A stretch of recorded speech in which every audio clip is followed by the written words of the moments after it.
Eso lo compraron ella, pero no le doy, ¿verdad?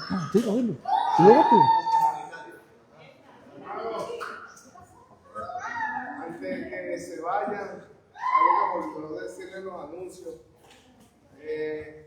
¿Recuerdan los varones los vasos de Mantorito que recibieron la semana pasada? Eso fue un regalo de la hermana Iraima y de la hermana Cecilia directamente. ¿No fue de ustedes y Cecilia que lo compraron?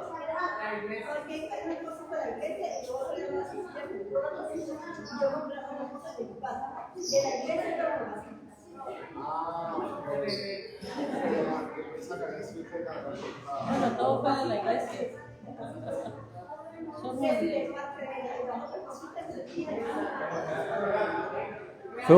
Un combo ahí.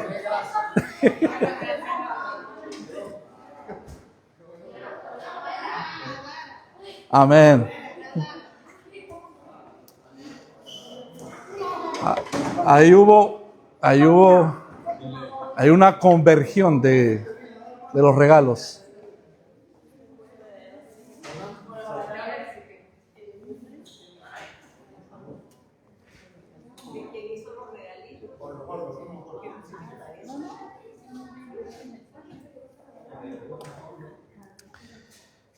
Buenos días, hermanos. Como dice ese primer himno que tuvimos entonando, recuerden la parte de la letra que dice: cualquiera que sea mi suerte, diré, estoy bien. Tengo paz, gloria a Dios. Es importante en estos tiempos, como nos estuvo comentando nuestro hermano Efraín al inicio, sea la circunstancia que podemos estar viviendo, es acá donde tenemos que entonces mostrar la convicción y la seguridad que tenemos en el Señor. También está bien, hermanos, cuando venimos de repente el día del Señor, que es el día que nos gozamos. Si venimos cansados, venimos atribulados, eso no es ser antibíblico de uno decir, vengo con esa carga. Pues justamente venimos por eso, porque necesitamos ser confortados con la palabra de Dios. Reconocemos que el cristianismo no es fácil y reconocemos que la salida es con el Señor, justamente. Entonces, de esa manera somos abiertos, somos sinceros, somos transparentes de decir, sí, estamos agotados, pero acá estamos, por fe, por fe. Hermanos, terminamos el capítulo número 12 de Romanos, un capítulo tan importante para la edificación de la práctica de los principios bíblicos. Nos beneficiamos bastante, ¿verdad, hermanos? El compromiso que tienen nosotros como cristianos a no solamente llenar nuestras cabezas de el intelecto teológico y doctrinal, sino poner justamente esa información en la práctica. Entonces, como ya luego el próximo capítulo es el 13, ¿verdad? Y el 13 entra en un nuevo tema que se trata de nuestra responsabilidad, de la sujeción que nosotros tenemos ante las autoridades. Les dije la semana pasada, vamos a hacer este descanso. Hoy nos vamos a iniciar con el capítulo 13. Es un descanso de la línea de exposición del libro por libro y línea por línea, y vamos a introducir un tema que se llama el discipulado. Yo le puse como un compendio. Un compendio es como un resumen.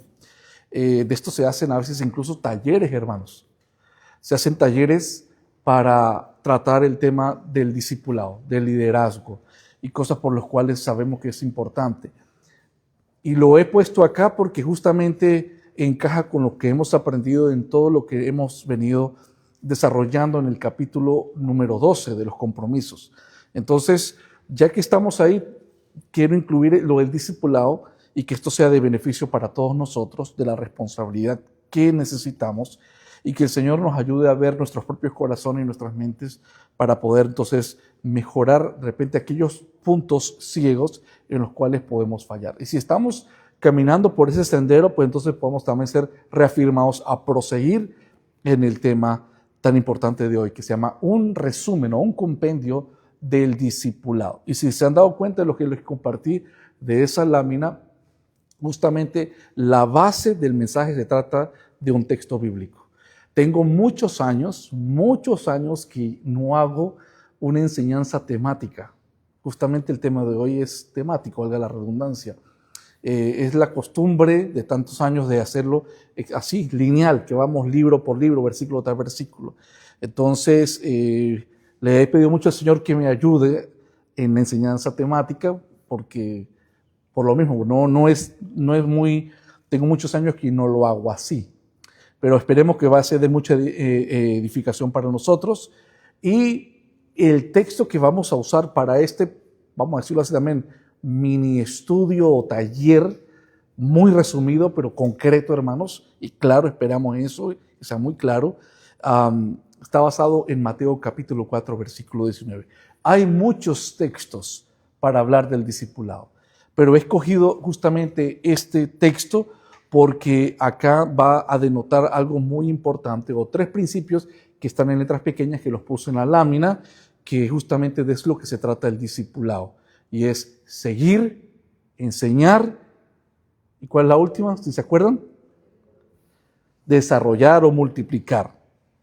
Entonces, hace algunos años atrás, hay un pastor, un predicador que se llama David Platt, no sé si lo van a escuchar, y él lanzó una advertencia que sigue resonando incluso hoy, y no es un predicador de hace cientos de años, no, esto es un predicador reciente, pero sigue resonando, y es esto, hermanos. Él dice que la iglesia ha adoptado una definición cultural de cristiano y no bíblica. O sea, se ha perdido, en otras palabras, la identidad de la función de un cristiano. Se ha puesto turbia esa definición. Y es que en muchas congregaciones, la gran comisión, ¿saben el texto bíblico donde está la gran comisión? Mateo, capítulo 28, versículo 19 y 20. Cuando nos dice, es la gran comisión, id y haced discípulos. Lamentablemente se ha transformado, yo creo, en una gran omisión. Una gran omisión. Muchas iglesias hoy celebran o están llenas de actividades, eventos, programas, que directamente eso no está mal en sí. Pero si los eventos, los programas o el tipo de reuniones que tengamos es superior a la gran comisión, nos hemos desenfocado. ¿Ok? ¿Por qué les digo esto? Porque la gran comisión nos llama es a ser discípulos. Y yo sé que eso es una palabra que lo repetimos mucho, pero es una palabra que yo creo, hermanos, en la mayoría de iglesias, no sabemos qué significa ser discípulo. O en otra palabra, no sabemos qué es un discípulo.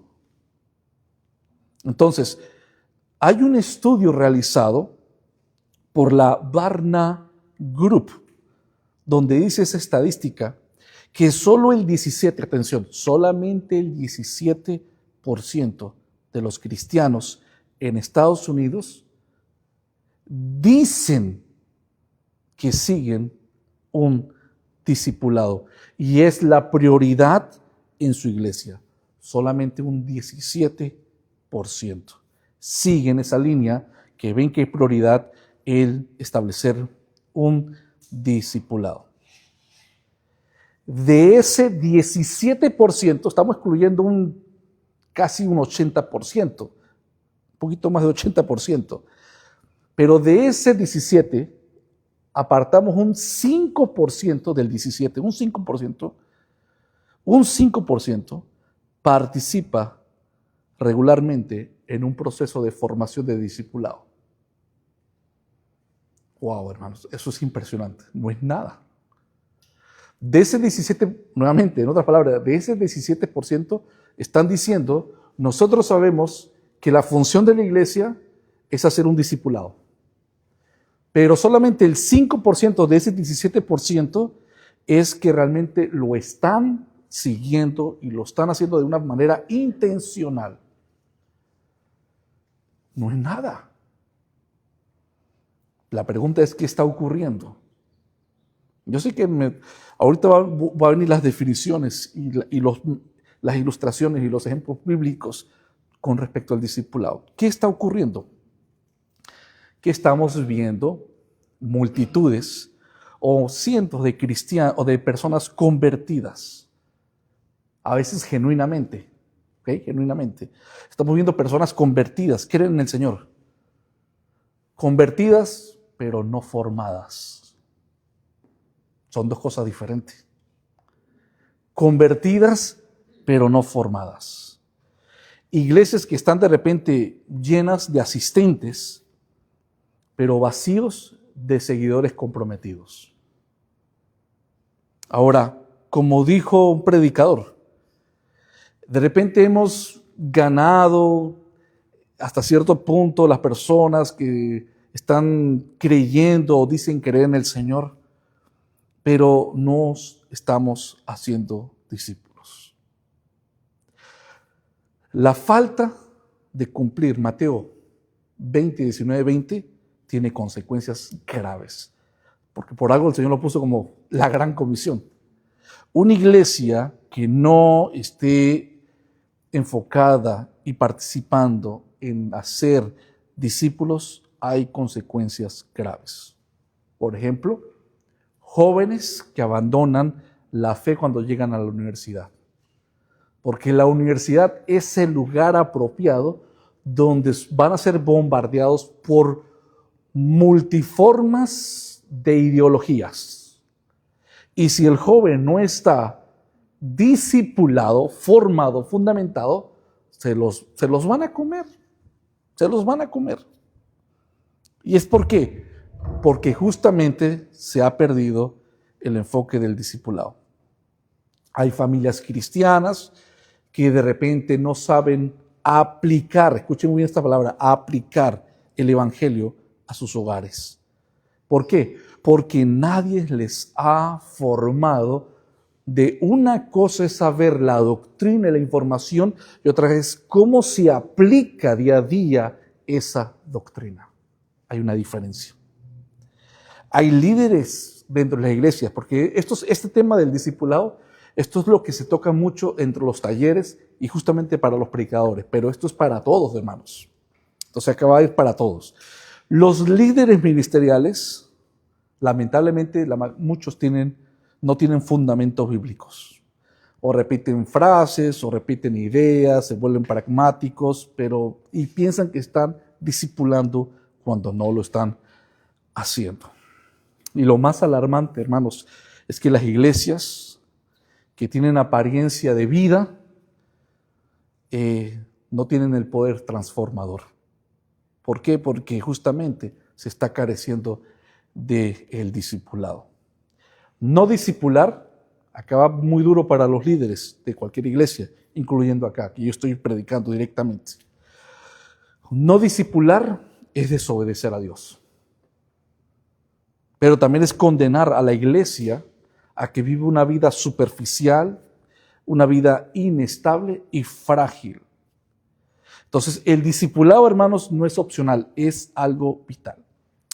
Entonces, un peligro, le voy a dar una historia de tantas que hay, pero esta historia que le voy a decir para que vean el peligro de una iglesia sin discípulos, por ejemplo, como esta jovencita que se llama Jessica del año 2003, y me reservo la información del trasfondo, pero esta muy joven de esa época del 2003, ella asistió por 3 años a una iglesia activa, con servicios alegres, música vibrante, predicadores de repente emotivos, de repente no del todo antibíblicos.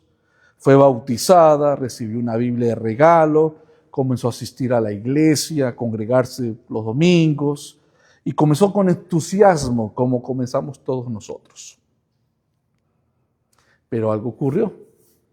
Nadie la discipuló. Nadie se sentó con ella a enseñarle. O sea, desde el púlpito se hablaba, hay que orar, pero otra cosa es enseñarle cómo orar. Diferente. Del púlpito se dice, lean las escrituras, pero otra cosa es enseñar a leer y estudiar las escrituras. Cómo luchar con el pecado, cómo vivir con el evangelio, cómo aplicar el evangelio en el trabajo, de repente en el noviazgo, en la vida cotidiana. Esas cosas prácticas, hermanos, ahí donde resalta el discipulado. Bueno, pasaron un par de años y ocurrió algo lamentable, que Jessica dejó la fe, no por rebeldía, no por desnutrición, sino porque su fe no fue formada. Y lo trágico es que se alejó y nadie lo notó. Entonces, esta fracción de cientos de historias como estas, hay miles de jóvenes, hay miles incluso no jóvenes, hay miles también de adultos en nuestras iglesias que asisten. Puede ser que un mensaje los emocione o los redarguya el pecado, puede ser, pero no son formados, porque solamente nos vemos cada domingo. ¿Lo ven? Entonces, esto lo que le estoy diciendo no es nuevo. En Mateo capítulo 9, versículo 36, se lee que Jesús, cuando vio las multitudes, esa escena antes de alimentarlo y hacer la obra de la multiplicación de la comida, Jesús cuando vio las multitudes, él dice que él tuvo ¿qué? Compasión de ellas. Acá viene lo interesante del discipulado. Es la siguiente frase de Mateo 9:36. Porque él las miró y las vio desamparadas, dispersas como ovejas que no tienen pastor. Esa palabra final. Las vio como ovejas dispersadas, como ovejas que no tienen pastor. O sea, acá resalta mucho la función del deber de los maestros de Israel, los fariseos. Pero cuando el Señor dice, tuvo compasión porque las vio desamparadas como ovejas que no tienen pastor. Entonces, hoy podríamos aplicar esa palabra de Mateo 9:36 como creyentes que no tienen un discipulador. La iglesia de hoy en día, nosotros, a veces hemos confundido la asistencia como hoy tenemos, con transformación. Podemos tener asistencia y no ser transformados.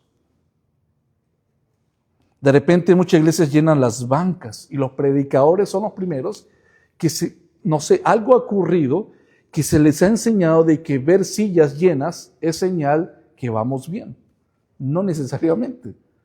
Podemos tener las sillas llenas, pero todos no transformados. Bancas llenas, pero corazones vacíos del evangelio. Entonces, es importante entender ahora, bajo esta otra siguiente estadística, la State of Discipleship Report of Barna.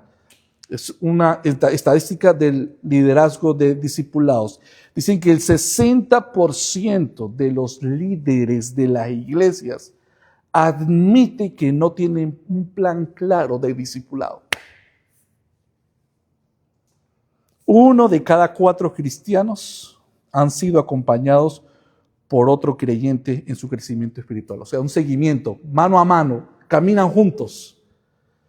No en la iglesia, no diciendo acá gloria a Dios y aleluya y abrazo.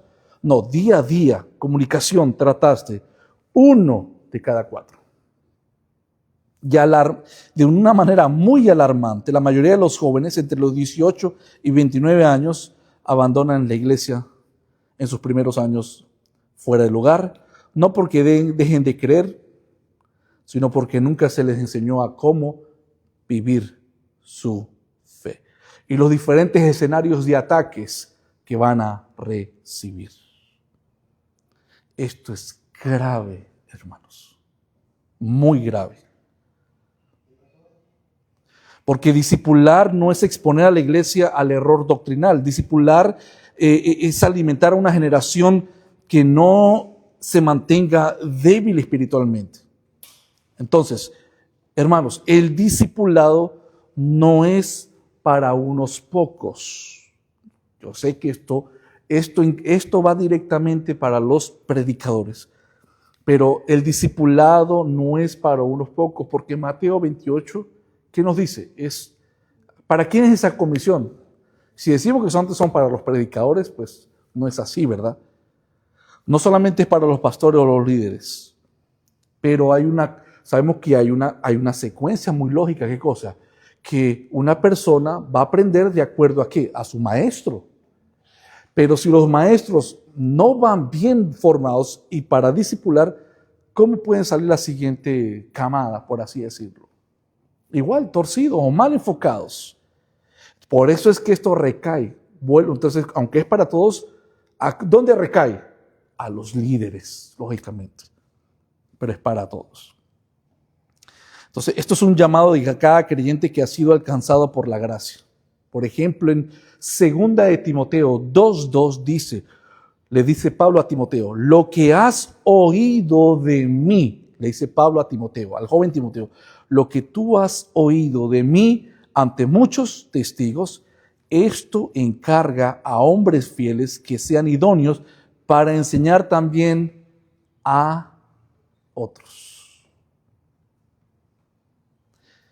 Si nosotros, acá está la fórmula importante, no de llenar asientos, ¿okay? No intentamos esto, no de llenar asientos, pero lo que sí nos pide la palabra es multiplicar discípulos. Lo que la palabra no nos manda a nosotros, para nuevamente enfatizar de otra manera clara, es el Señor no nos manda a multiplicar creyentes. Los creyentes los produce el Señor y los agrega a la iglesia. Pero ya la iglesia lo que tiene que es formarlos para multiplicar discípulos. Porque los discípulos tienen que enseñar a otros, y esos otros a otros, y esos otros a otros. ¿Me explico con eso? Entonces, recuerden lo que dice la palabra. El Señor a los que iban a ser salvos los agrega a la iglesia. O sea, Dios los pone ya listos. Un corazón regenerado, pero ahora se requiere del compromiso de la iglesia de discipularlos, de instruirlos, porque es lo que, por ejemplo, en 2 Timoteo, Pablo le pidió a Timoteo. Tiene que formarlos y ver hombres idóneos para que ellos también, a su vez, enseñen a otros. Y eso de enseñar a otros no es directamente en el pastorado o en el liderazgo. Esto también es, nuevamente, de tú a tú, con otras personas, otros hermanos. Entonces, ¿qué pasa? Si no discipulamos, no nos multiplicamos. ¿Pero qué no nos multiplicamos? En asistentes, no. Multiplicarnos, nosotros, mire, supongamos, somos ahorita acá, una idea, somos 15, 18. Estos 18 nos podemos multiplicar más, pero en nosotros mismos. ¿En qué sentido? Justamente en discipular. En discipular. Eso lo vamos a ampliar más. Si no multiplicamos, morimos como una iglesia. Vamos a morir lentamente, lentamente. Podemos estar muriendo con aplausos, con actividades, con las actividades que podemos tener, pero si no estamos enfocados en el discipulado, vamos a morir lentamente. Entonces, esto es importante lo que le estoy diciendo como introducción. Ahora vamos a leer el texto bíblico, vamos a orar y lo que vamos a proseguir es muy resumido y concreto, porque esto es un compendio, pero es necesario entender esta diferencia que lo vamos a definir entre un creyente y un discipulado. Todos conmigo en Mateo capítulo 4, versículo 19. ¿Están? Mateo capítulo 4, versículo 19. Este es el texto que vamos a usar como la plataforma para seguir exponiendo este resumen o este compendio del discipulado. Y les dijo nuestro Señor Jesucristo: venid en pos de mí, y os haré pescadores de hombres. Oremos. Señor, te pedimos que nos ayudes a entender y a clarificar y a distinguir la importancia de la gran comisión con respecto al discipulado. Ayúdanos, Señor, a que podamos ser transparentes contigo. Tú lo sabes todo ya de nuestros corazones, pero es por medio de repente este mensaje en el cual tú nos darás la conciencia de que podemos estar ignorando este mandato. Comenzando conmigo mismo, Señor, como pastor de esta iglesia que me has puesto, en conjunto también con todos los hermanos de esta congregación. Ayúdanos, Señor, y que nos podamos mantener entendiendo la diferencia entre ser creyente y ser un discípulo. Todo esto te lo pedimos en esta mañana en el nombre de Jesús. Amén. Este versículo, un solo versículo, Mateo 4:19, que nos dice, el contexto está cuando Jesús está escogiendo a sus discípulos para arrancar el ministerio. Y Jesús le dice estas palabras nuevamente: venid en pos de mí y os haré pescadores de hombres. Acá hay 3 elementos del discipulado, en ese solo versículo. 3 elementos fundamentales del discipulado. 1, seguir. 2, aprender. Y 3, reproducir. Jesús le dice a sus discípulos: vengan, los voy a hacer, Él los va a formar. ¿Cuánto tiempo duró esto? 3 años. ¿Y cómo terminaron? Multiplicando. 3 elementos claves del discipulado: seguir, aprender y reproducir. Eso lo vamos a volver a enlazar al final. Seguir, aprender y reproducir. Lo primero que vamos a hacer ahorita es, en este taller express, vamos a diferenciar entre un creyente y un discípulo. Es importante entender esto. Primero, el creyente. ¿Quién es un creyente? O vamos a decir así, o qué es, primeramente, para definir la palabra. ¿Quién es un creyente? Es una persona que ha depositado su fe ¿en quién? En Cristo, que lo reconoce como Señor y Salvador. Reconoce que la palabra es la verdad, que el Evangelio es el mensaje de salvación, que confía en Cristo para su salvación. Hechos 16:31. Ellos dijeron: ¿qué debemos de hacer? Creer en el Señor Jesucristo y serás salvo tú y tu casa. Esa es la definición sencilla, clara, práctica, que es un creyente. Una persona que ha depositado su fe en Cristo. Y para creer, Jesús mismo lo dice, ¿cuánta fe es necesaria? Como un granito de mostaza. O sea, es creer, ¿ok? Y cuando nosotros creemos, o sea, estamos claros de que el Señor reconozco mi pecado, sé que Él es el Salvador y hasta ahí, no sé más nada. Cuando comenzamos nuestro andar, no sabemos más nada, hermano, ¿cierto? Pero ya somos salvados. Estamos dentro del reino, estamos entre la grey, estamos regenerados. Pero ahí no termina el asunto, ahí no termina nuestro caminar, siempre y cuando el Señor no nos lleve como pasó con el ladrón en la cruz, ¿verdad? O sea, creyó y con él partió con Cristo. Eso nos da a entender que el ladrón no tuvo discipulado. Pero es diferencia, nuevamente, el discipulado no es para hacer salvos, es para los que ya son salvos.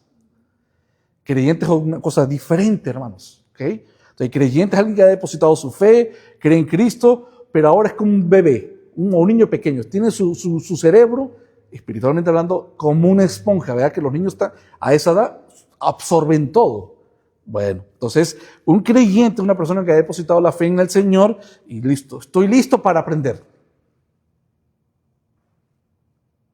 Un discípulo, por el contrario, es alguien que no solo cree, o sea, el querer, lógicamente, está ahí. No es solamente alguien que solamente cree, es alguien también que sigue activamente a Jesús. Aprende activamente del Señor y obedece la enseñanza del Señor. Imita su estilo de vida del Señor. Quiero que me acompañen en Mateo 28, porque es el texto, voy a usar ya otros textos. Mateo 28, 19, y quiero que vean algo muy importante del texto, pues justamente es del discipulado. Y vean que en ningún momento acá en este texto nos dice sobre hacer creyentes. Mateo 28, 19. Por tanto, id y hacer discípulos a todas las naciones, bautizándolos en el nombre del Padre y del Hijo y del Espíritu Santo, enseñándoles, formándolos cómo guardar las cosas. He aquí que yo estoy con vosotros todos los días hasta el fin del mundo. Claro, acá cuando en la gran comisión está involucrado ir a ser discípulos, bautizándolos, dando a entender que hay un orden, que para poder llegar al punto del bautizo tienen que creer, o sea, tengo que presentar el evangelio. El momento que creen y ha creído y quiere seguir al Señor, entonces comienza el proceso. ¿Qué lo siente que debe de hacer? Bautizarse, o sea, su confesión pública. Y luego de ahí prosigue. ¿Cuál es lo demás que hace? ¿Acuerdan las dos prácticas que dentro del cristianismo nos manda la palabra? Dos cosas. Es bautizarnos en las aguas y tomar la cena del Señor. Son dos cosas. Bautizarnos y tomar la cena del Señor. Después, ¿qué sigue? Dice el versículo. ¿Qué sigue? Enseñándoles que guarden todas las cosas. Pero enseñar no es solamente decirle a ustedes, a la iglesia, no es solamente decirle, hermano, no pequen. Es justamente el sentarse, el hablar, el dar, vamos a decirlo así, estrategias, tips, puntos, bíblicamente hablando, de cómo podemos opacar y destruir aquellas cosas que no son y convienen al espíritu, cómo realmente perseverar en el Señor, y eso es donde se requiere tiempo. Jesús estuvo con los discípulos y al principio usted ve unos discípulos muy diferentes al libro de los Hechos, ¿verdad? Discípulos sin conocimiento de nada. Poco a poco el Señor estaba con ellos, le explicaba una y otra vez. Ustedes vean esto, que Jesús cuando hablaba en las multitudes, Jesús hablaba y ¿quiénes también estaban ahí? Claro. Pero característica del discipulado es que luego que hablaba Jesús se iba aparte, en privado, y les enseñaba las mismas cosas, pero de una manera que lo pudieran asimilar. Y eso lo hacía una y otra vez. Estos textos antes los voy a leer para que vean lo importante del discipulado. Juan 8:31. Dijo entonces Jesús a los judíos que habían creído en él. Repito, dijo entonces Jesús a los judíos que habían creído en él: si vosotros permaneceréis en mi palabra, seréis verdaderamente mis discípulos. Entonces debemos de enseñar a cómo permanecer en la palabra. Lucas 14:27. Y el que no lleva su cruz y viene en pos de mí, no puede ser mi discípulo. El sacrificio. Y Mateo 28:19, pero ya ustedes lo saben, es ir por el mundo, predicar el evangelio, y hacer discípulos y enseñándoles a que guarden estas cosas. Entonces, hermanos, muchas iglesias se enfocan en multiplicarse, pero cuando la iglesia se mete ese tema de la multiplicación, lo que se les viene es llenar asientos. ¿Sí? Eso es lo que comúnmente se ve en las iglesias, es llenar asientos. Hay otras iglesias que son más sobrias, o sea, más diligentes, están más enfocadas y dicen ellos, tenemos que tener, son creyentes. Ok, eso está mejor, ¿verdad? Hay que tener creyentes y no ven los números, ven es los creyentes. No se ponen nerviosos porque de repente no hay una gran cantidad de números, porque ellos lo que quieren son creyentes. Se parece mucho a nosotros. Queremos son creyentes, más que números. Pero hay otro grupo, y es un grupo más pequeño. Son iglesias diligentes, que se enfocan es que de repente en esos pequeños creyentes o pocos creyentes, si son 2, si son 5, si son 20, entonces son diligentes porque ahora sé, si son 5, si son 10, son 20 o es 2, ahora tengo que trabajar es en discipular. Cuando una iglesia no forma discípulos, entonces lo que produce son creyentes sin raíces, sin fruto, sin obediencia, sin crecimiento. Hermanos, todo creyente, o mejor dicho, retrocedo, todo discípulo es un creyente, pero no todo creyente es un discípulo. ¿Ok? Un discípulo en su corazón, en el núcleo, es un creyente, lógicamente, pero hay muchos creyentes que no son discípulos. Y eso se nota. Entonces vean que Jesús no solamente llamó multitudes para que creyeran en Él. Jesús no llama, recuerden esto, aunque en el principio de su ministerio llegaban multitudes al Señor. Pero Jesús no llamó a multitudes solamente en creer en Él y más nada. Jesús llama a las multitudes, pero es a seguirlo, a negarse a sí mismo y a obedecer su palabra. Eso es muy diferente.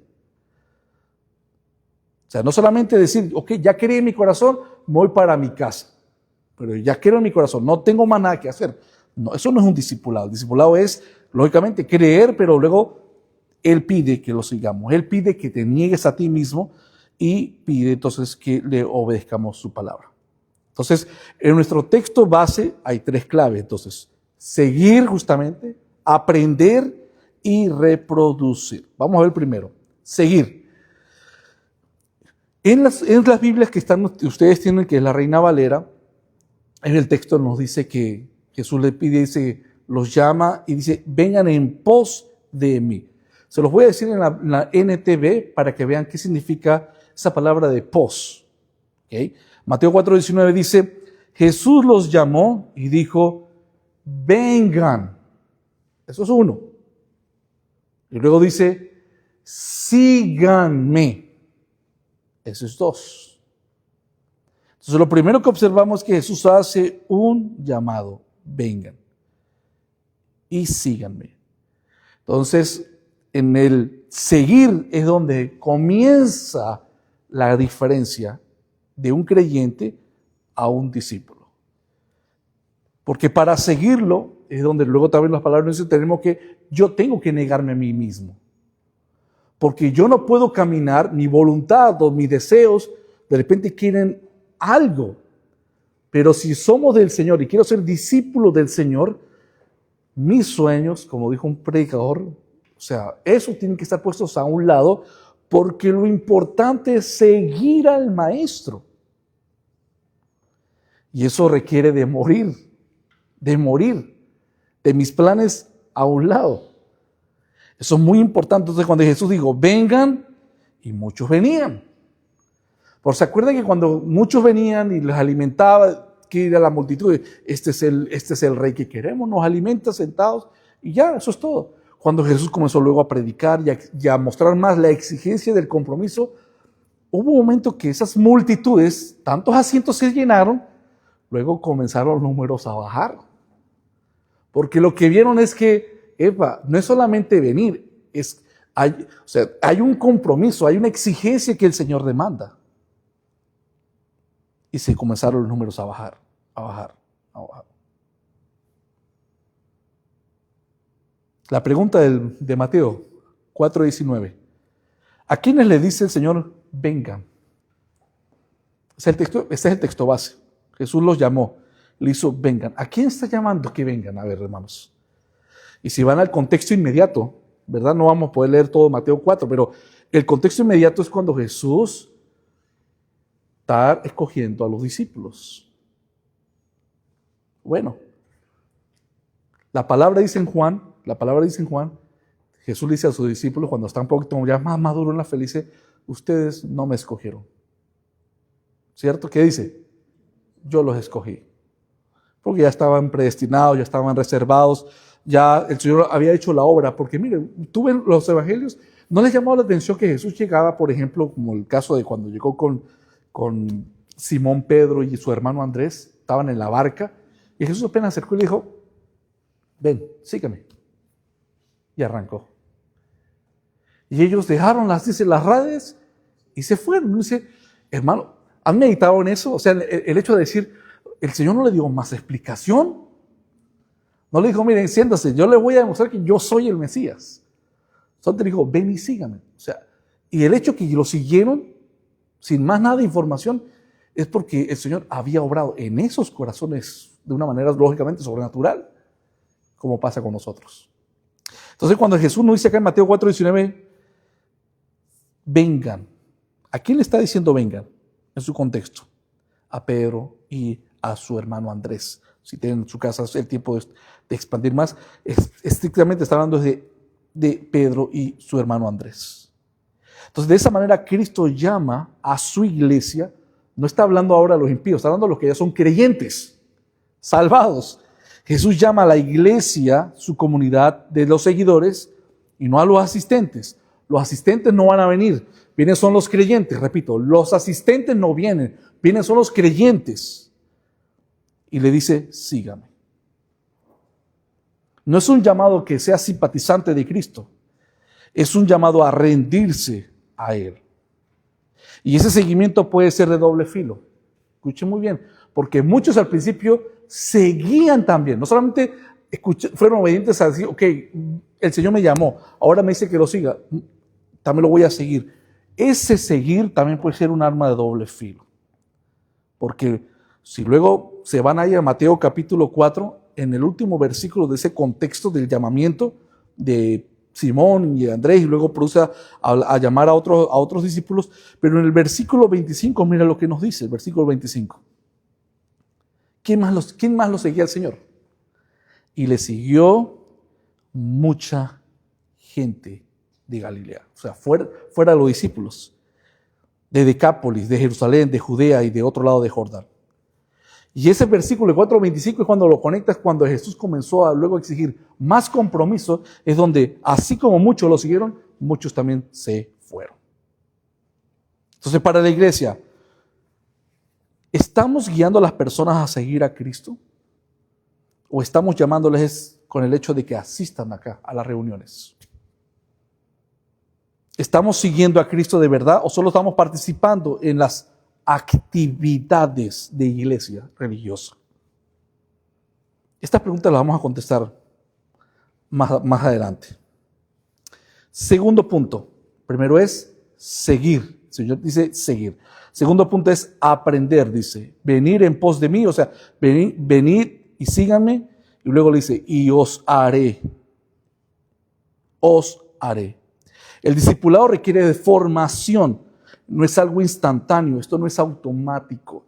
Y esto es una de las cosas que a los líderes, a los predicadores, esto es el número uno desmotivador de los pastores. ¿Por qué les digo esto? Porque de repente los predicadores están ahí, se esfuerzan, predican, son constantes y están ahí, pero no ven los resultados de la iglesia que respondan. Entonces, dicen la estadística, porque dicen que creo que de 10 predicadores, 8 terminan renunciando. Y el punto es, ¿por qué renuncian? No es porque se están esforzando, es porque piensan que los resultados son instantáneos o automáticos. No es así. Puede ser posible que lo que está haciendo un predicador y está enseñando para el discipulado, puede ser posible que los resultados no lo vean ni en su vida. Puede ser el siguiente pastor de esta congregación o de otra iglesia donde comienza a verse los resultados. Se requiere de tiempo y se requiere de sacrificio. Jesús tuvo 3 años con sus discípulos. Entonces, ¿qué quiere decir con esto, hermanos? Para ser más práctico, no basta con tener estudio los miércoles, no basta con tener estudio o las enseñanzas los domingos.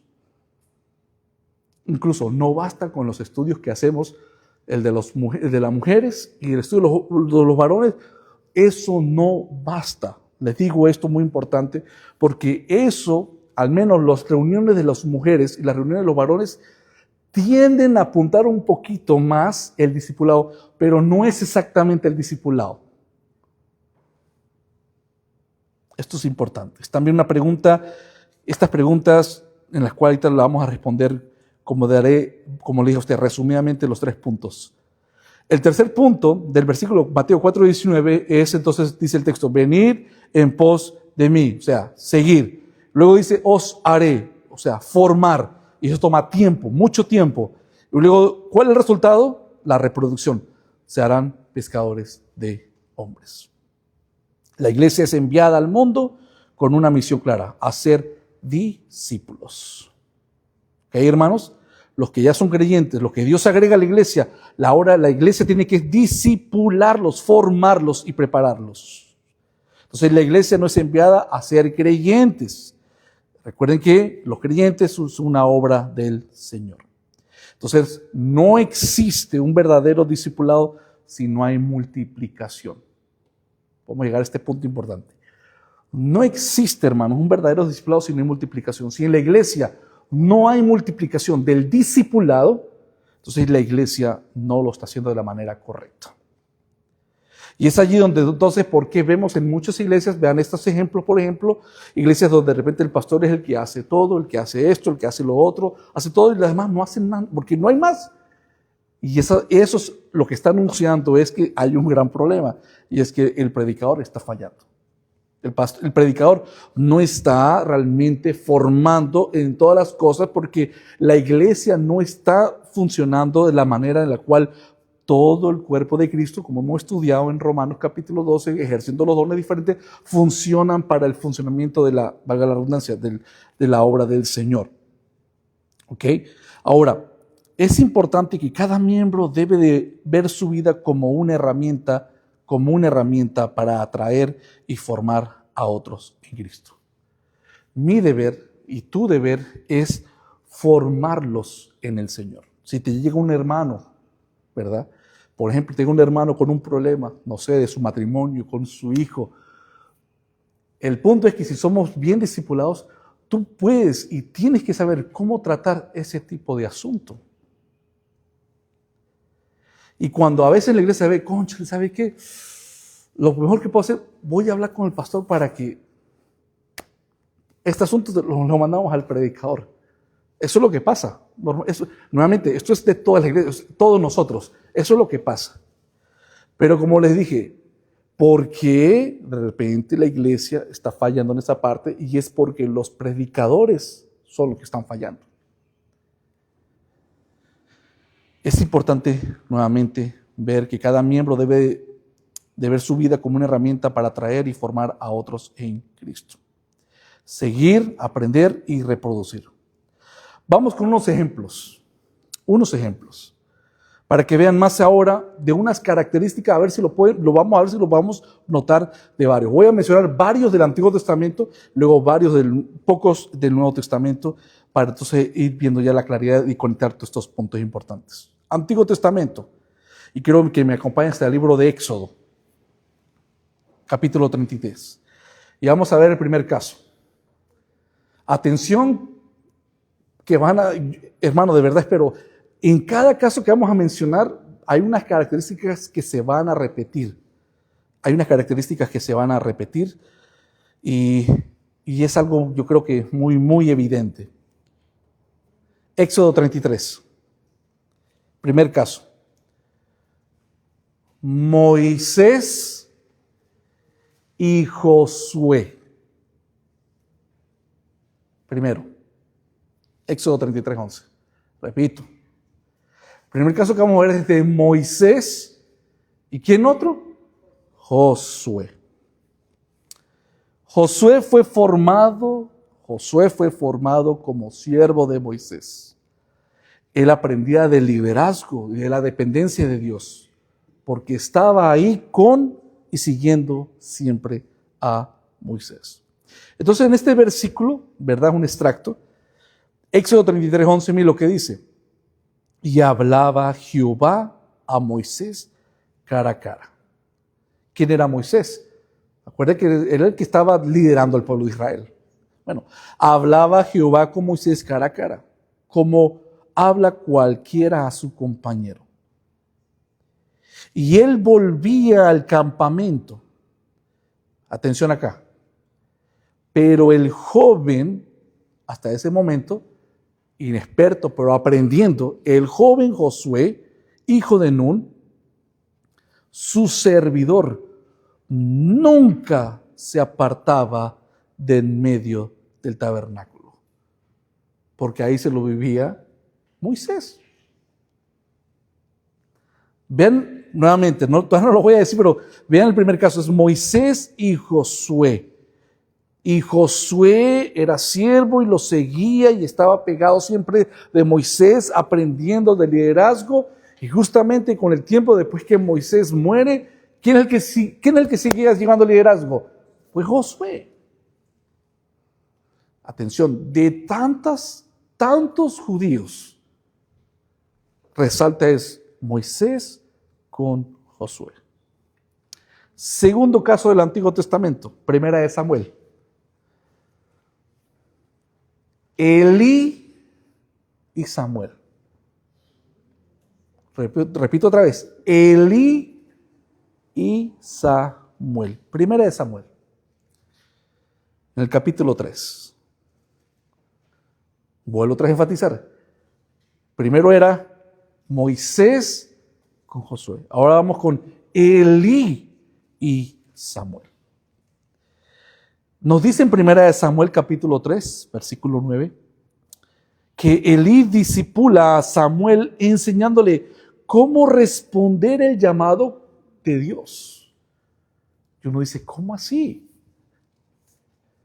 Si lógicamente escuchaba la voz de Dios, en este caso Samuel, lo que tiene es quién me está llamando, pero dice el texto que le estaba enseñando cómo a responder el llamado divino. Dice ahí en 1 Samuel 3:9, y le dijo Elí al joven Samuel en ese momento, ve y acuéstate, y si te llamare, dirás, mira lo que está diciendo Elí, habla Jehová, porque tu siervo oye.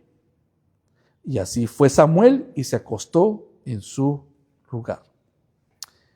En este extracto también resumido, el discipulado que incluye dirección espiritual, entrenamiento a discernir la voz de Dios. Nosotros tenemos que seguir escuchando la voz de Dios. Atención, no de una manera como pensamos, de manera audible. La voz de Dios se escucha a través, lógicamente, del texto bíblico. La voz de Dios se escucha también a través del consejo sabio de un hermano o una hermana en cualquier práctica que hagamos. Pero tenemos que crecer en discernimiento espiritual para entender la voluntad y la dirección de Dios. Elí y Samuel. Otro caso interesante, a ver si están viendo hay algo muy claro en estos, hasta al menos todos que hemos llevado. Elías y Eliseo. Otra vez. ¿Quién? Elías y Eliseo. Primera de Reyes, capítulo 19.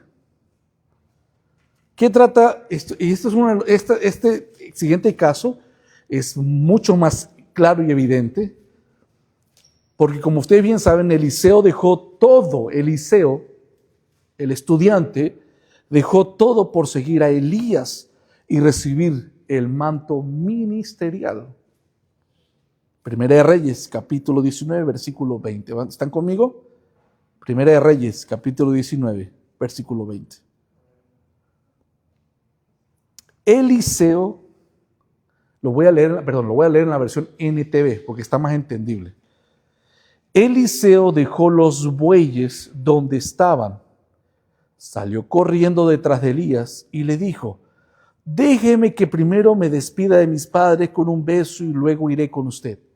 Elías respondió: regresa, pero piensa en lo que te hice.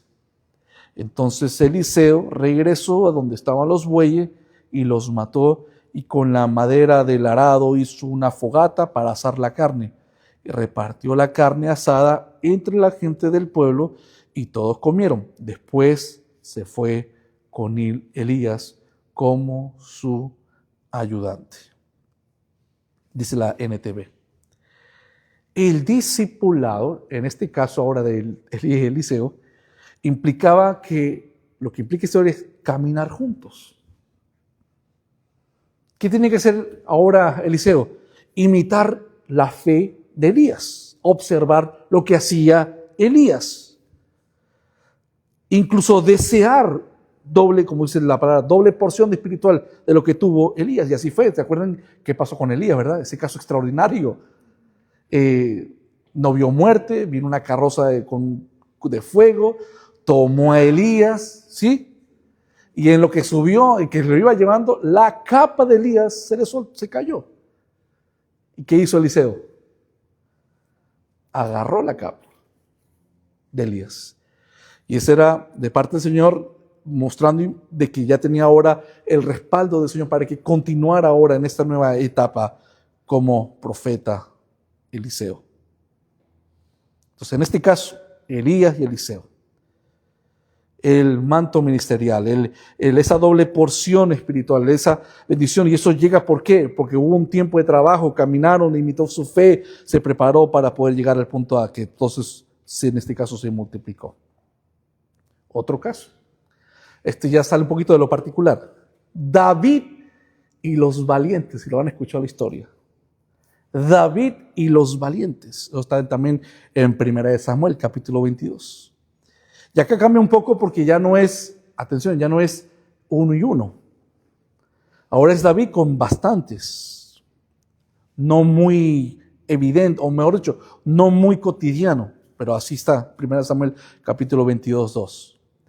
David trajo a hombres, dice parte de la historia, ¿no? David trajo a hombres endeudados, hombres afligidos, hombres que luego David los formó valientes.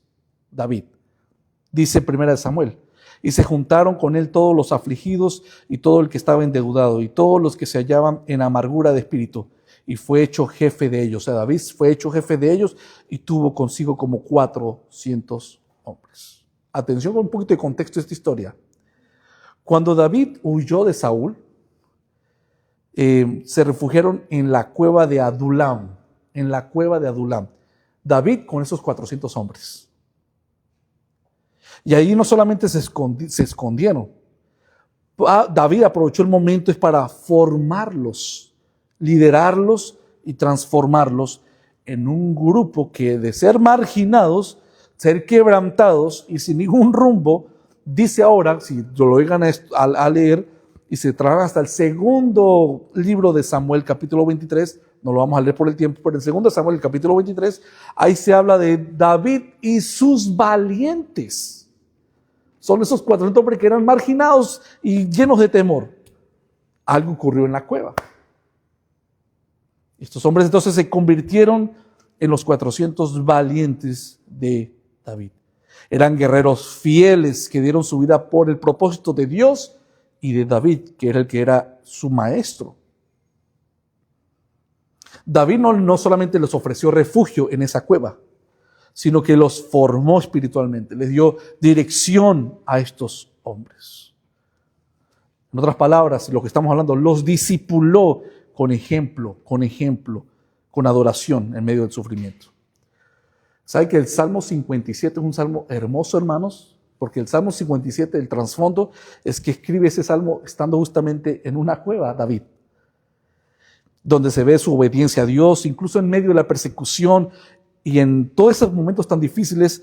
Eso fue de gran ejemplo y de ayuda para estos 400 hombres que de ser débiles se volvieron valientes. Salmo 57. Como les dije, David y 400 hombres, no muy cotidiano en ese sentido. Si nos vamos al Nuevo Testamento, volvemos otra vez a ese énfasis. Creo que es lo que, si ustedes lo están ya notando nuevamente, que es de dos personas. Pablo. ¿Y quién es el? A ver, de aquí a cómo van. Pablo y Timoteo. ¿Quién es el maestro ahí? ¿Quién es el estudiante? Ok. Otra vez, Pablo y Timoteo. Y Pablo considera a Timoteo como un verdadero hijo de la fe. Dice en 2 de Timoteo, capítulo 2, versículo 1 y 2. Se los leo por el tiempo. Tú pues, hijo mío, esfuérzate en la gracia que es en Cristo Jesús. Lo que has oído de mí ante muchos testigos, esto encarga a hombres fieles que sean idóneos para enseñar también a otros. Para que Pablo mandara a Timoteo es porque ya estaba apto para justamente hacer esto. ¿Y eso ocurre qué? ¿Ocurrió en el principio? No, eso tuvo que haber un crecimiento. La participación de la abuela, ¿verdad? Y de la madre de Timoteo, y luego lo agarró como discípulo Pablo, y Pablo lo terminó de pulir, por así decirlo. Entonces, el discipulado incluye formar a otros para continuar la obra de fidelidad doctrinal, el carácter probado. Vamos con otro ejemplo. Pablo y Tito. Pablo y Tito.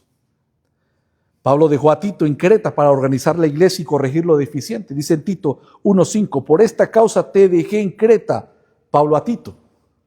Por esta causa te dejé a Creta, Tito 1:5, para que corrigieses lo deficiente y establecieses ancianos en cada ciudad, así como yo te mandé. Entonces, ahí se abre mucho el contexto. Uno puede decir, ok, ¿y cómo Tito podía saber quiénes estaban capacitados? Es porque usted tuvo que haber aprendido, lógicamente, el perfil, los requisitos, lo que se exige para que realmente eso se pueda cumplir en otro lugar. Si Tito no estuviera capacitado, esto no lo puede hacer.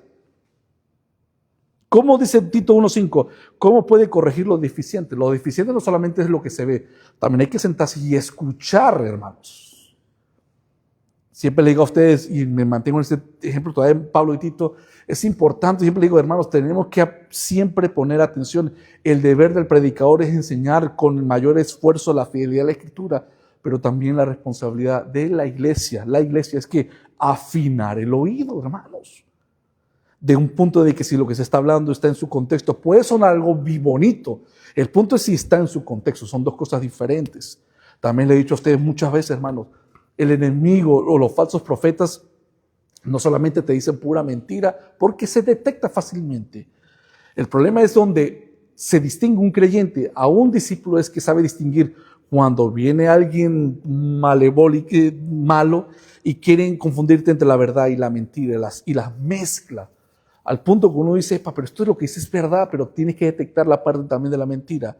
Y eso es lo que Pablo le dice a Tito. Por esta causa te dejé en Creta para que corrigieses lo deficiente. Tenemos que poner atención incluso a los himnos que estamos cantando, hermanos. Si esto es bíblico, si lo que está diciendo está conforme a la Escritura. Hermano, esto es un compromiso en ese sentido. Parte del discipulado. Otro caso, y en este caso es tremendo, hermanos. Bernabé y Marcos. Bernabé y Marcos. Esta es una historia tremenda porque por causa de ese joven llamado pero su nombre es Juan y le decía por sobrenombre Marco, Juan Marco. Por causa de Marquitos fue que el trabajo que tenía Pablo y Bernabé terminaron separados. Lo saben. Pero no estoy hablando de Pablo y Marcos, ni Pablo ni Bernabé, estoy hablando de Bernabé y Marcos. Porque a pesar de ese fracaso de Marcos, algo interesante hizo Bernabé. Bernabé lo recupera y lo vuelve útil otra vez para el ministerio. Por ejemplo, en 2 Timoteo 4:11, es una carta de Pablo. Pablo habla bien, en ese versículo, habla bien de Marco, después que hubo la ruptura y el tiempo que pasó. Porque Pablo no quiere saber nada de Marco. Ahora le voy a decir por qué, pero en 2 Timoteo 4:11 dice, solo Lucas está conmigo, dice Pablo. Y luego Pablo dice, toma a Marcos y tráelo contigo, porque me es útil para el ministerio. Acá esta cita que le estoy dando de 2 Timoteo 4:11 es cuando ya luego Pablo reconoce que él se equivocó y que lo que hizo Bernabé con Marco fue lo correcto. ¿Y qué fue lo que hizo Marcos? Bueno, Juan Marcos los había abandonado en un viaje misionero, cuando estaban trabajando juntos. O sea, Pablo y Bernabé iban por todos lados, los dos. En uno de esos viajes iba también Marco, y Marco los abandonó. Dice en Hechos capítulo 13, versículo 13, ¿verdad? ¿Qué dice? Habiendo zarpado a Pafos, Pablo y sus compañeros arribaron a Pergue de Panfilia, pero Juan, está hablando de Juan Marcos, apartándose de ellos, se volvió a Jerusalén. ¿Por qué? No lo dice el texto.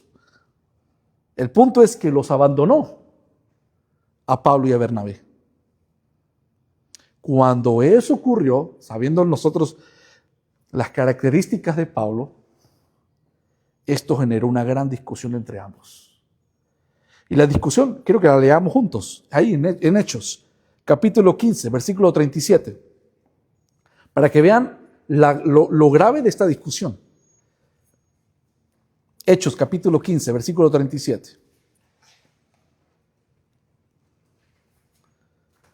En esta discusión ya Marcos ya había hecho lo que había hecho, pero había regresado y Bernabé lo quiso recibir, pero ya Pablo no quiso. Era más, en esa parte se puso más estricto. ¿Ok? Estamos todos ahí en Hechos 15, ¿verdad? Versículo 37. Y Bernabé quería llevarse consigo a Juan, el que tenía por sobrenombre Marcos. Pero a Pablo no le parecía bien llevar consigo al que se había apartado de ellos desde Panfilia y no había ido con ellos a la obra. Vamos a detenernos ahí. O sea, pongámonos en la mente de Pablo. Digo, ese está pichón, inmaduro, le falta compromiso. ¿Me explico? No está para realmente trabajar con nosotros. Este joven no lo quiero acá. Palabras mías, formulando el contexto acá. Luego, ¿qué dice? Entonces dice, pero a Pablo no le pareció bien llevarse consigo al que se había apartado de ellos desde Panfilia y no había ido con ellos a la obra. 39. Y hubo tal desacuerdo entre ellos que se separaron el uno del otro. Bernabé, tomando a Marcos, navegó a Chipre. Se dividieron por Marco. Entonces, pongámosle un poquito, no lo dice el texto, pero vamos solamente a inferir un poquito que no fue exactamente eso, no sabemos las palabras, pero lo que sabemos es que estaban discutiendo. Bernabé diciendo, Pablo, por favor, mira, al menos de repente reconoció, se vuelve a acercar, vamos a darle la oportunidad, cualquiera se puede equivocar, vamos a darle la oportunidad. Bernabé estaba más de volverlo a acoplar y de repente Bernabé lo exhortó también, pero dale otra oportunidad. Pablo dijo, no, ya no más, gente así no queramos. O es todo o es nada. ¿Quién tenía la razón en ese momento?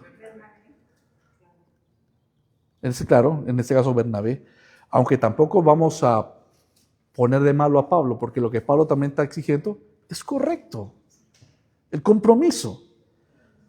Pero En momentos podemos fallar en algo.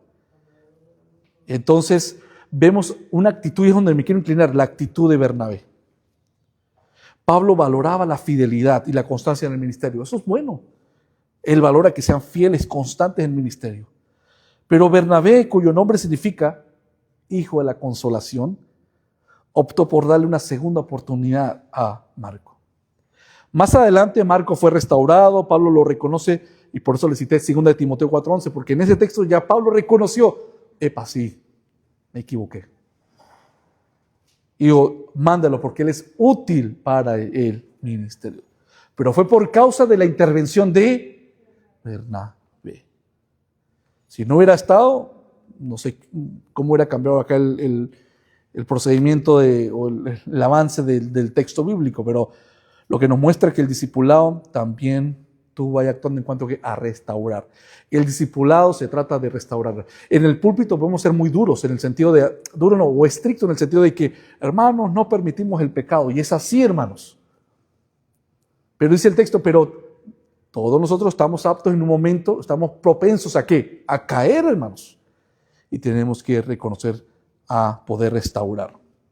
Entonces es un principio muy, muy hermoso en cuanto a Bernabé y Marcos. Entonces el discipulado en el caso de ellos es de restauración, segunda oportunidad para los que han fallado. Entonces eso es muy importante. Y por último, he dejado por último el más importante de todos, al discipulador de discipulador. ¿Quién es? Jesús y sus 12. Jesús llama a los discípulos a seguirle, formar carácter y ser enviados. Y ese es el texto base, Mateo 4:19. Y le dijo, venid en pos de mí y os haré pescadores de hombres. Entonces, el discipulado cristiano es un llamado a seguir, a aprender y a reproducir. Y luego pasa algo interesante, Jesús con sus 12. Y quiero que ahí me acompañe. Ahí en Mateo, que el texto base es el 4:19, pero luego se van a ir para Mateo capítulo 17. Vea que pasa algo bastante interesante, hermanos. Mateo 17:1.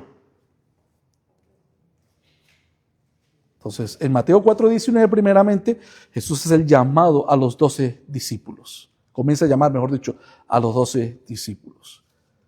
Pero en Mateo 17:1, como fue pasando el procedimiento y el avance del ministerio y como iban madurando, algo pasó. ¿Están conmigo? Mateo 17:1. 6 días después, o sea, esto pasó tiempo mucho después, ¿no? De cuando el Señor los llamó. Jesús tomó a ¿quién?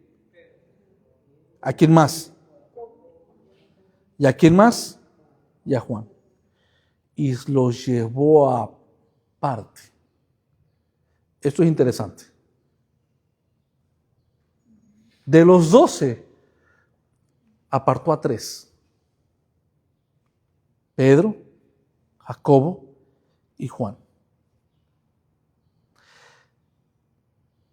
El discipulado, hermanos, si se lo notaron, cuando lo haya notado en cada ejemplo que di del Antiguo y Nuevo Testamento, es el discipulado consta de una relación íntima, que por lo general se ve, por lo que hemos visto a través de la Escritura, se ve como es de 1 a 1. A excepción David y sus 400. Y Jesús con sus 12. Pero luego de Jesús con sus 12, hace lo que llaman los teólogos un círculo más íntimo, donde solamente está Pedro, Jacobo y Juan. La pregunta es, ¿el Señor está haciendo distinción? No. ¿El Señor los ve favoritos a ellos 3? No. Porque la idea es discipular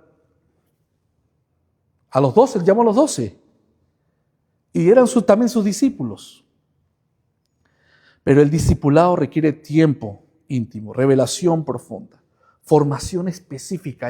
Mire, hermano, hay cosas que de un púlpito no lo puedo decir directamente a un hermano o una hermana. O específicamente voy a decir a un otro varón. Si aquí en la iglesia hay, por ejemplo, 2 o 3 o 5 varones que se quieren preparar para el liderazgo, yo hay cosas que acá no puedo decir directamente acá en el púlpito, porque es un mensaje, un monólogo principal para la exposición, la edificación de todos. Luego va a haber un tiempo íntimo en el cual vamos a sentarnos, vamos a tomar un café, vamos a hablar de temas importantes del discipulado o de la familia, o vamos a hablar importante en cuanto a la consejería, donde uno comienza a tener, y la iglesia va a notar cuando hay esa intimidad, donde ustedes pueden notar de repente, donde hay más afinidad con unos hermanos. Y usted no es que el pastor hace distinción y todo el tiempo lo hace con este hermano más que en otros. No, no es eso. ¿Sí me entienden por dónde voy? Porque Jesús hace lo mismo con Pedro, Juan y Jacobo. Entonces, el principio del discipulado es que seguir, aprender y reproducir. Pero luego otra característica que hemos notado es que siempre se da así, de uno a uno, o sea, de algo muy privado. Es lo que tiene el discipulado. Es algo privado donde hay cosas que acá yo puedo mencionar que no puedo mencionar en privado, que de repente eso es algo santo que eso se lo va a beneficiar, es el discípulo. ¿Sí van conmigo? ¿Qué quiero decir con esto, hermanos? Si ya lo captaron, y es que el discipulado requiere cercanía. Si no hay cercanía, no hay discipulado, por una parte. En la palabra el discipulado ocurre en un contexto de relaciones cercanas.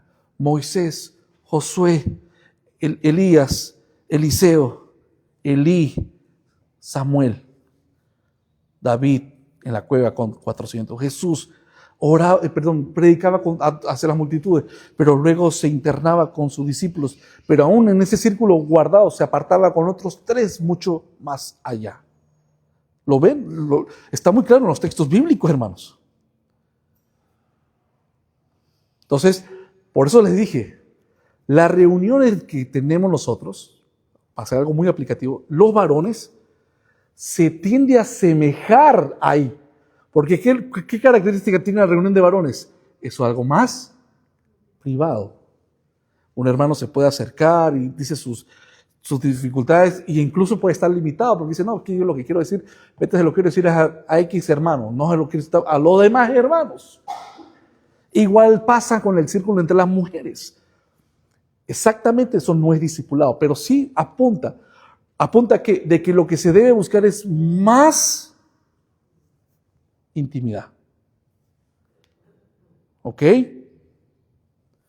Moisés, Elías, Pablo, todos fueron discípulos en el camino, en el servicio, en el día al día.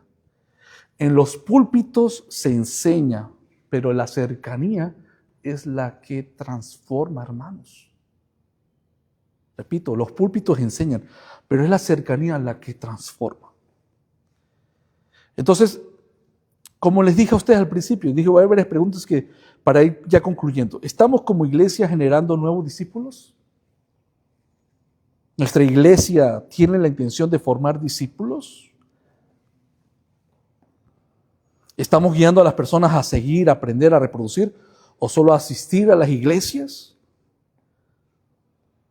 O la pregunta más contundente, yo creo que sería ¿somos creyentes o somos discípulos? Ahora, acá va una concha de mango. ¿Sí saben cuando se aplica? Y quiero explicar un poquito por los que de repente nos pueden ver. Acá viene una concha de mango para los líderes y también para la iglesia, todos.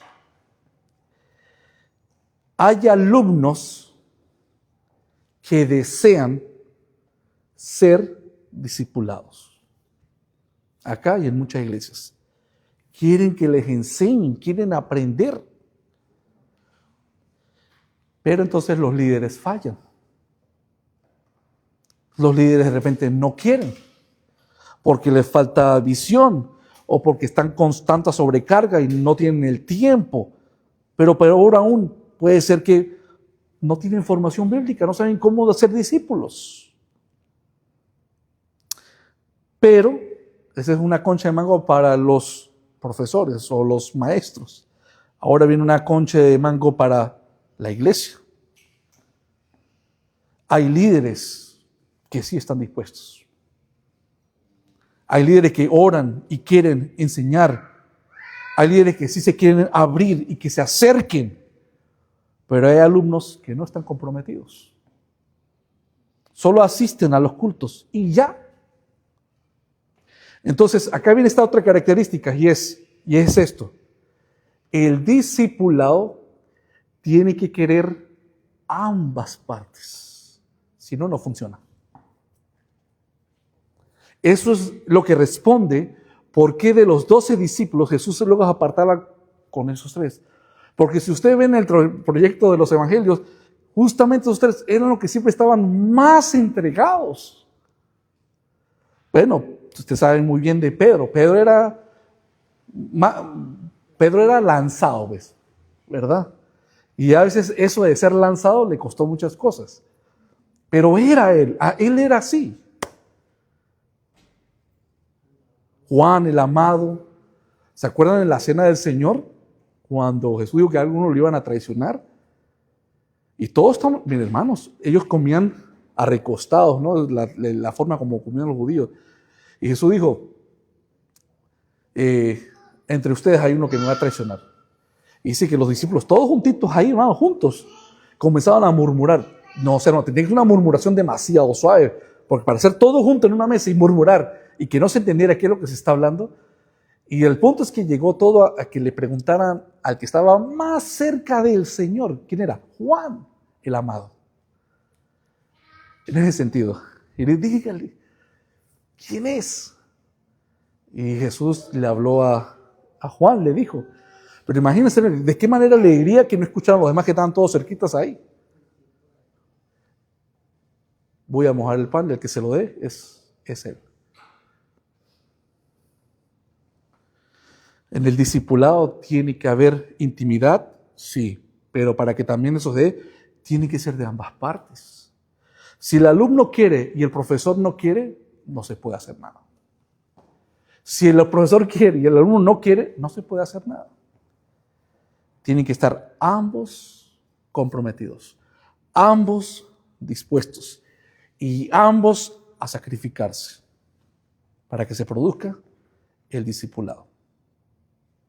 ¿Estamos claros ahí? El discipulado no es una opción eclesiástica, esto no es si queremos, es un mandato. Por eso no es extraño de ver, por los casos que le estuve viendo en los textos bíblicos, todo lo que tú ves es Moisés, Josué. De entre todos, el que estaba apto era Josué. Eso quiere decir, hermanos, que aunque muchos son y venimos y amamos al Señor, no todos están comprometidos. Y aunque se pueda querer bíblicamente que se levanten muchos discípulos, porque esa es la gran comisión, no todos. Se puede llevar este mandato a la perfección como el Señor lo pide, porque claro, somos en la carne, luchamos con la carne, con el ego, con los sueños, con lo primero que es para mí y esas cosas que son lo que pueden estorbar a desobedecer la gran comisión. Entonces, esto es importante. Incluso, mire hermano, para terminar, ¿no se han dado cuenta que en la mayoría de las iglesias, cuando hay un hombre, ahorita voy con los hombres, o los varones, quieren formarse, lo que es la palabra que usa, quiero formarme, pastor, quiero aprender para ayudar en la iglesia. Muchas veces en la iglesia, ¿saben qué es lo que hacen? Mandan a los estudiantes o al joven predicador. Si yo a este le veo como, vamos a decirlo así, le veo que sí, tiene potencial, vamos a decirlo así. Lo que hace es que entonces lo mandan a un seminario, a una universidad, a estudiar la palabra. ¿Ustedes saben que eso está mal? O sea, hablando estrictamente de la Escritura, ¿eso está mal? No estoy diciendo que el seminario sea algo diabólico, no. Es un recurso que si tú lo ves como, entre paréntesis, un extra, está bien.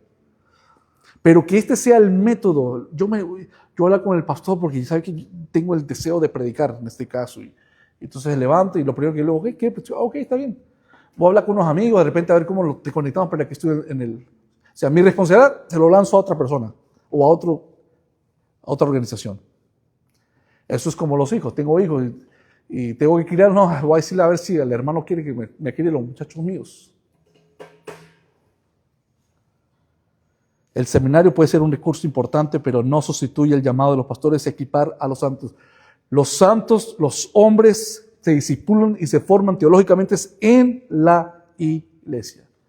Y si la iglesia no lo está haciendo, ya usted ve por qué. ¿Por qué le dice si no lo hacen? ¿Qué pasa?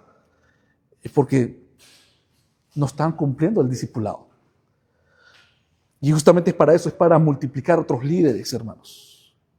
Cuando una iglesia deja de que otros hagan el trabajo de discipular, como los institutos o los seminarios están construyendo su crecimiento sobre un conocimiento frío, lejano. ¿Por qué? Porque ellos no lo conocen. Porque el discipulado no solamente se trata de estudiar en un círculo íntimo, como enseñó Jesús. Nosotros amamos, hermanos, cuando vamos de repente a un taller. Yo voy a un taller, pero yo sé que el taller no es lo mismo como lo que tenemos entre nosotros, porque esos pastores no me conocen a mí realmente, y esos pastores no te conocen a ti como el pastor debería, lo pongo así, en conocer.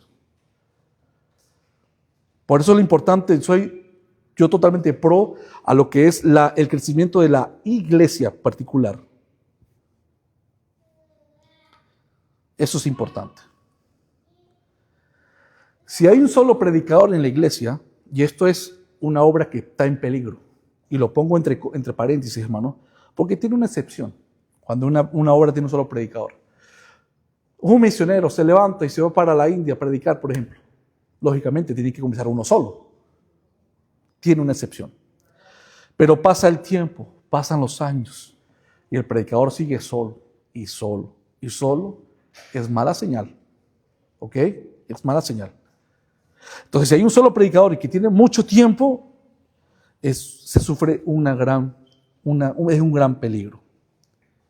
Si el pastor, ¿por qué le digo? Porque, por ejemplo, si el pastor se enferma o muere, ¿qué le pasa a la iglesia?